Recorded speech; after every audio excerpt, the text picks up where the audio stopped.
पुरै त्रिशुली आमा लाइभ यो चाहिँ है गाइस यस्तो लाइभ छ।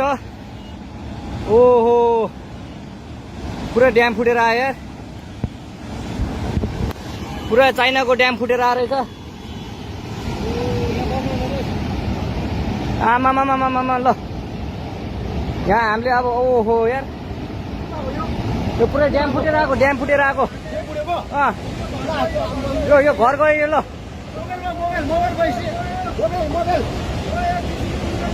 ल त्रिशुली बजारै गयो यार।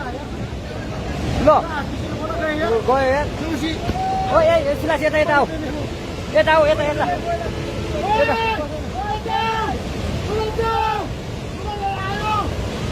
आमामामा यार बजारै गयो यार। यहाँ नबसौँ ल अलि टाढा बसौँ टाढा। यो पुरै ल घरहरू जम्मै गयो ल।